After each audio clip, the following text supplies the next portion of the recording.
Hey, Coach. So happy you found us on YouTube. It's great. There's lots of great resources out there. Go over and check out teachhoops.com for coaches who want to get better. You want to win more games, less time from someone that's done it. Let me mentor you. Let me help you. Teachhoops.com will allow you to do that. That's the first thing. Also, go over and subscribe and like.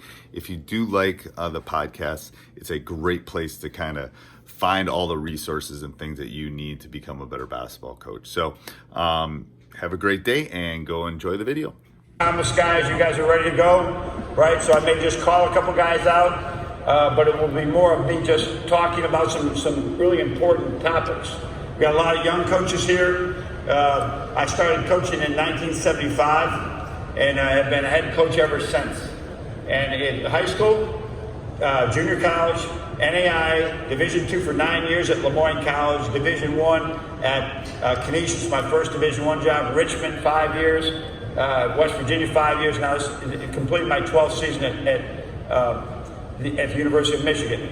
So it is I've seen it all. I was coached before the shot clock, coached before the three-point line, right? Coach when everybody used to press because you'd only give up a 2, and now nobody presses anymore because you're going to give up a 3. And so there's just been a lot of change that I've seen, but there's some things that are not changing. Number one thing that's not changing ever is the tone at the top.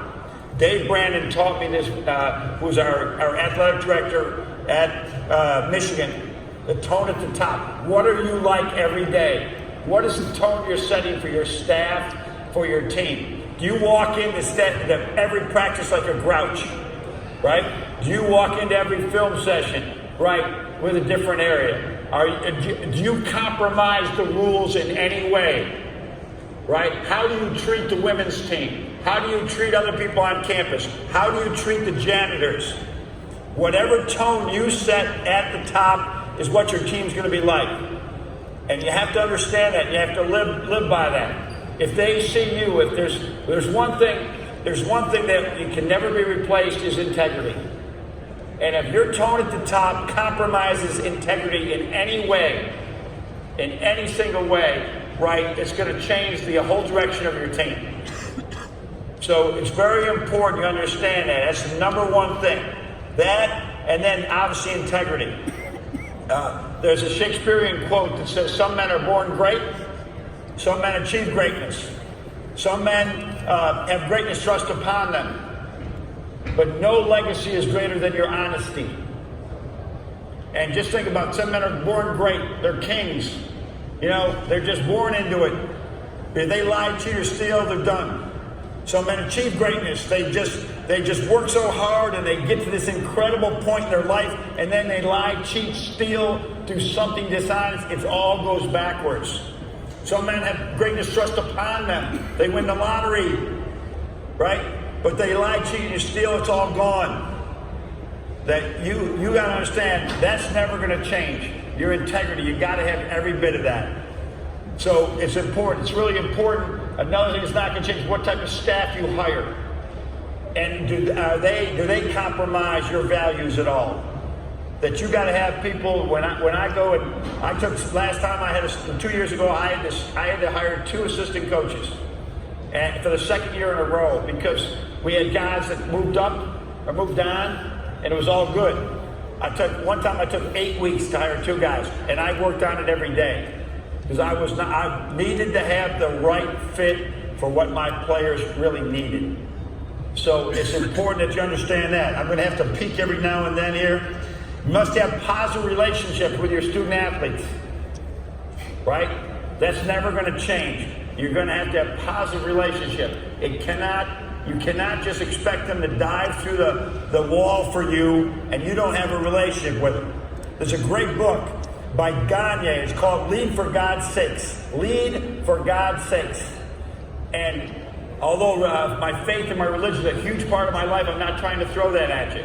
I'm saying read the book because it talks about the extremes of how we are sometimes. I'm a coach. We got to win. We got to win. And then there's the coach that says, I got to build my relationship. One time we went to West Virginia and we went there and it was a mess. They were 1 in 15 in the Big East. They virtually had nobody coming back. And I was out not recruiting, I was out raising money for West Virginia, and Jeff Newbauer, my assistant, called me back in. He says, you got to come back in, right?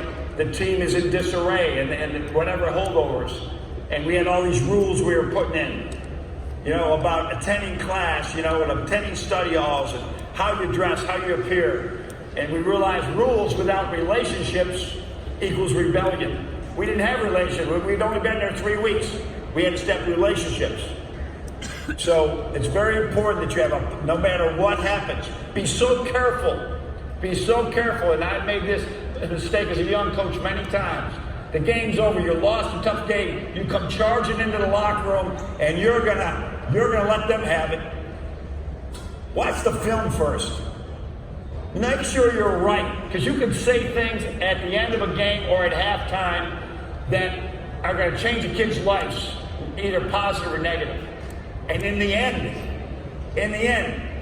is that where you really want? You want to change it? You want to make it get off your chest if this kid isn't playing well or something? I once told a kid that he was a great shooter in practice, right? And I ended up telling him what a terrible game shooter he was, right? And so that really served me well. He missed like his next 30 shots because I didn't believe in him. I called him in one, and we lost because I could not give him a positive thing. I was too negative on him. I still do that too many times. And then I called him in the office one day and I said, you know what? Back there in January, that I was a bad coach. I never should have said those words. You actually got great capacity to be a great shooter. I do believe in you, and I was 100% wrong. He made 5 threes that day, and we won our last game, and it ended up, being a changing our season. But I was mad, and I wanted to get off my chest that he wasn't making game shots. That's not going to change. You cannot. What's changing, and is never going to change, is how you talk with your guys. We hear that all the time. Well, my coach coached me hard.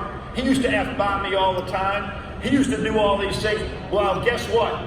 Times are changing. And some kid is going to have his phone, and he's going to audio you when you go off, and it's going to be all over Twitter, right, the next day. So when you talk, you're talking, you say, well, how would I like this speech to my team right now if everybody in the world could listen to it? Would I let them hear what I'm saying right now? That's what's changing. You think you're going to F-bomb your way through practice, right? You're not going to coach very long. And so it's really important you understand that is changing big time. But I'm talking about what's not changing. What's not changing is you better stay in great shape, right? Work out yourself. Do meditation, do prayer, do something to ground yourself, because you're very important to this team and you have to think clearly. I meditate almost every day during the season, right? It cleans my mind out and it just helps me focus all the time.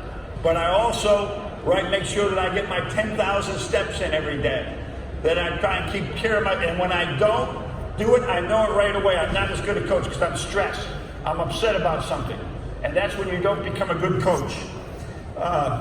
Let me talk about some other things that are basketball-wise, because I'm talking about a lot of things that are changing. Skill development is huge. When you grab 2 basketballs, just grab 2 basketballs, go underneath.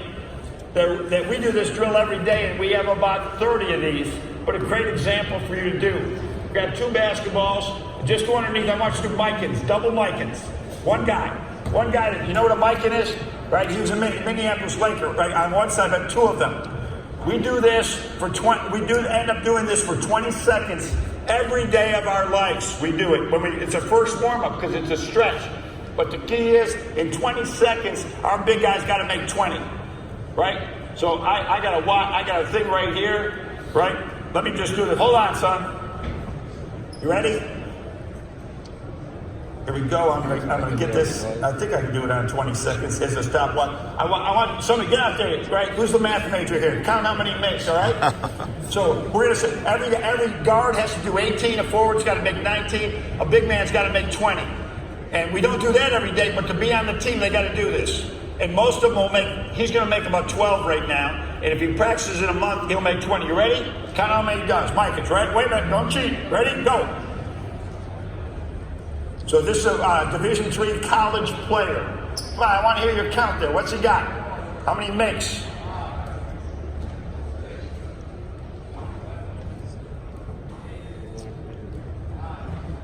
But this is the way we warm up every time. You got 2 seconds and time. What do you got?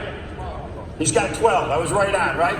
Every big guy can do 20, and every guard can do 18. And it's a simple ball hand to you, but just think of the stretch he was doing every day. Those type of skill development drills are, like I said, we got 20 or 30 of them that we test our kids with. We don't say go home and work at your ball handling. We say you better be able to come back and make 20 of those. You got to be able to put a simple ball rotation. Our guards got to be able to do this in 1 minute 120 times and going back and forth. Our forwards 110.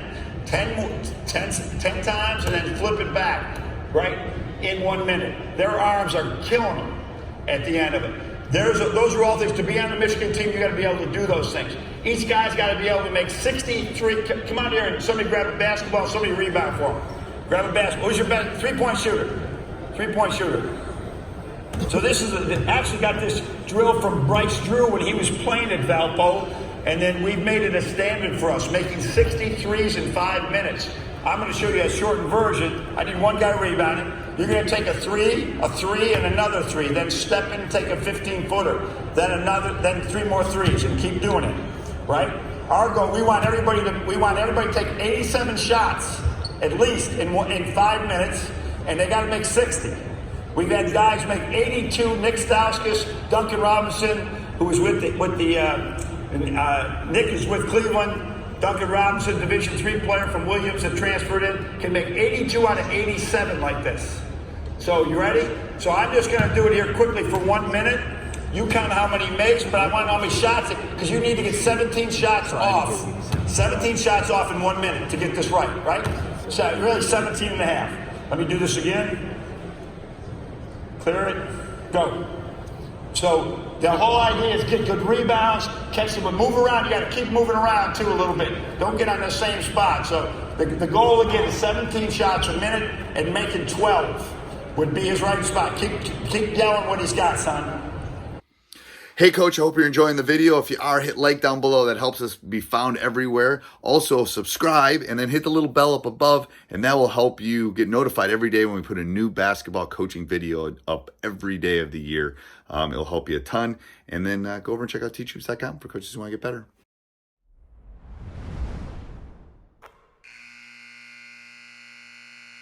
So he's a quarter of the way there right now. Shooting a little bit slow. Rebounder's got to get him shots. That's going to delay things a little bit. All right, go. Keep going. We'll give you 5 extra seconds. So we're counting on, this is a drill our guys are trying to get every rebound without it hitting the floor with 2 hands and 2 feet. Not 1 foot, not 1 hand. See, I wouldn't like that rebound. Go get it with 2 hands. Go get the rebounds with 2. Come on, that's a ball handling drill. Get that rebound. Good, that's it. Now pivot and pass to him. That's it. Good, what's he got so far? Are you shooting inside the arc too now? Every fourth shot's inside the arc. Because you got to change your vision. You got to change your depth. All right, I'm going to give you 3 more seconds. Good job. And time. All right, how many do you have? He had 10 of 15. So he wasn't shooting quite quick enough, and he would end up getting 50 if he stayed at that rate, right? But it's kid says, hey, I can really shoot. Show me the money right there. So you want a green light? Tell us every day that you're going to make 60 then when we do it. We'll do it for 2 minutes, 3 minutes, but the standard is 5 minutes. Get at least 84 to 87 shots off, right? And make 60. And even our big guys have to do it. Now, if you get a kid that can make 50, he's probably you shoot it when you're open. But to get the green light, you just don't make it once. You gotta make it over and over again. But a great skill development. So the thing that's not changing, do skill development. If you saw our practice last year at this time, we were right here playing. Actually, I was probably, in a pregame meeting or something right now. But if you saw our practice the day before the final game, we would have done double Mikins. We would have done some shooting drill that's measured, right? we would have done a ball handling, we would have done passing, 5-star passing, some type of skill development. We do it from the beginning to the end, right? It is so much, our practices are so much about getting better, at making Michigan better, instead of worrying about the next opponent. So I don't think that's going to change. Shooting makes up for a lot of things. Culture wins. Culture wins is another thing that's not going to change. Who you have on your team, how do you select? You got to teach culture, right? We have 5 core values that we stick by. You paid is the acronym. Unity, right? We're a team first. Passion. We love basketball. We love the University of Michigan. We love each other. Appreciation. We have an attitude of gratitude for being allowed to play basketball. We had a young man, Austin Hatch, that was in 2 car crashes, or 2 plane crashes, lost his whole family twice. He's on our bench for 4 years. We look at him every day and say, and he can't play anymore. He was the next Wally Serbiak. He was tremendous. We look at him every day and say, you better appreciate what you have right now, what this man has lost. Integrity, as we said, the biggest of all values, because you can have great love for your teammates, great passion, but if you're stealing in the locker room or you're telling lies, you're missing class, all goes away. And then diligence is we're going to work hard. You pay. We've added accountability with our teams because we felt today's generation does not talk enough. So they text and they don't talk enough. We want them to have this accountability to go up and say, you know what? You got to work harder in practice and hold themselves accountable. So building that culture and teach it. Things that aren't going to change. There's many ways to play the game. Many ways. Defensive transition is one. I'm going to give you a quick example. Get a couple big guys, or just 5 guys get right here, and you guys 5 are on defense or on offense right here. Let's say right now, all right, you're a big guy, right? And I'm going to call you a big guy, and I'm going to call you all guys guards right now, okay? I'm going to say this guy's the 5-man, and I'm going to say this guy's a 4-man, so that we understand what I'm talking about. And these are all 1s, 2s, and 3s. So when we're in defensive transition before every game, we'll decide how are we guarding the transition, right? One way, right, is going to be the classic way we call. Well, I'm not going to tell you what we call it because then everybody's going to know what we call it. But we have a certain number. For example, I'll just give you one number. 30 is mean our 3 guys. Get your 2 big guys right over here. Take 2 big guys. You 3 guys, right? 30. Get over here. Every game it changes, depending on the personnel. These 3 guys are going to end up these 3 guys, and the 2 bigs got to take their bigs. So these guys can take anybody in transition, preferably the matchup, but these 2 guys are going to take their 2 bigs. But then sometimes they're big, right? One might be a shooter and one might not be a shooter, right? So then we get a different, or it doesn't make a difference. We might call that 32, which just take either big, right? So we may do that. We may say that we're in a different defense. Go over here, stay there. Go over here, stay there. We'll be in transition in a different numbering system. This is what we are in transition here. It's a simple numbering system, right? That they got those guys. Take the point guard and put him over here with the big guy. Take a point guard, put him over, right? Transition defense. You 2 guys got to get your 2 guys. We don't care about you guys, just get a guy. And every game it changes for us, and we work at it like crazy. Let me give you a quick drill to do that. Go down there and start a weave. Get down here on the lane, right here. If I could have, who's over there? I'm going to have a basket. Let me have the basketball. No, you do it. You can do it. The black team, get down here. You're going to be coming up the court. So we do this as we prepare for every game, a team's transition offense, and then after secondary break, how they get into things. We'll just weave the ball, but we want you to trick each other because we don't want it to be the big guy. When that point guard and like Xavier Simpson, Trey Burke, Derek Walton, they get the ball to the basket and they lay it in and they get knocked down, and there's teams in our league like Michigan State rushing it out of there. Right? Our big man, our guard is down. So how are we going to guard transition defense? So we work, this is a 5-minute thing almost every day about just getting to your matchup, whether it's any of those numbering systems that I just said. So what I want you guys are off the court. Do we have one more ball here? Throw him one ball. Give the point guard a ball. So you guys are going to lay it in. The 4 and the 5 got to at least touch the paint. And you guys, as soon as the ball's in the air, you guys are taking off. You're flying. Actually, put the 2 and the 3. 2 and the 3 get up there on these wings. Go. Get a wing over here. So you guys all got to be below the foul line, not on the shot, on the rise of the shot. You guys are flying back. And you got to find these guys. As soon as that rise of the shot, you come dribbling out. Actually, you take the ball right there, and you get over in this wing, and you come in. Are you the point guard? You come out and go get the ball, okay? So ready? Weave it. Go ahead. And this is simple. We do this out of our thing. Just lay it in, and now it's a point guard lay. Here they come. Go. And they got to move back, and they got to find somebody. So on that one, because the point guard was shooting, the 2-man would have started back early. Do the same thing again. 2-man. I want you to, the point guard goes score again. When you recognize, who's your 2-man here? Who's the 2-man? Your butt is back as soon as you see he's going to go in. Right? Ready? Go to do it again. And then everybody's got to get back again. And believe it or not, we all right, now we got at least 1 man back, and now we got to figure out who's got who. And everybody's got a guy. Now we might hold up, and now we might go into ball screens where there's 3 different coverages there. One thing that's changing, and that's in my next column, is how I had a guy tell me, we always play the ball screen the same way. Man, we might play it 7 different ways because it's all about personality. You know, and I say it's so important. Are you going to switch it? Are you not going to switch it? Everybody's switching now.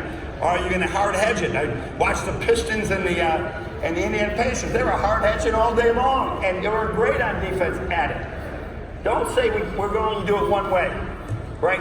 You got to do what's best for your team. Give you the best chance. So we might do that, and then we'll go into motion. We'll go into whatever we're going to see the next. But it will say, all right, the coverage is 25, the coverage is 51, and our kids know it. And it's so many times, even as a young coach. You know what my defensive transition drill was? Get back! Come on, get back! Come on, we got to get back faster. And I was like giving them no direction. Now they know that you got to get back. Well, I think you want to see here, go down there again, is you want to see 2 things. The team that scores here, black don't come off. All right, I want the big man to take a shot, and on his rise up, I want the 1 and the 2 over half court, and the 3 guys are crashing, all right? But you guys aren't coming back. Just go. So have the big man take a shot. Well, you guys better be on the other. Get down there. Bang. All right, now hold up. We want, get there. We want nobody in this space when the shot goes up. Nobody in this space. They're either there or they're there. Right? Now we'll go into a game like this and say, how many are we crashing to the boards? Go back. Maybe it's this many. Maybe it's go back. It's 1 guy. There's a lot of, that never changes. There's a lot of way to win games. I personally hate it when they don't send anybody to the offensive boards. I hate it. Because it means we're not getting any fast break points. And you watch the NBA, very few times do guys go to the offensive boards. I was coaching at Richmond, and we were playing VMI, and they had this kid, Jason Conley, and we lost in overtime, like 111, 105 in a guarantee game. And there's old coach at Randolph-Macon named Hal Nunley was watching the game. You guys can sit down. And he said to me, we had a young man, Mike Strachey, who was a tremendous player for us. And I was sending him the board every time as a 3-man. Why? Because that's what somebody told me in a clinic. Right? And every day, he said going every time. He was working his tail off. Every time go to the offensive boards. Every time he went to the offensive boards. Right? And could you not video this, please? And if there's one video, I don't do any videos, so I don't like people doing videos. Hey, Coach, so glad you enjoyed the video. Make sure you subscribe and like. Second all, go check teachhoops.com for coaches who want to get better. Let me help you put banners and stuff in your gym and become a nationally ranked coach, win more games in less time. Teachhoops.com is a community that will allow you to do that. Go over and check it out, and go check the next video out. Bye.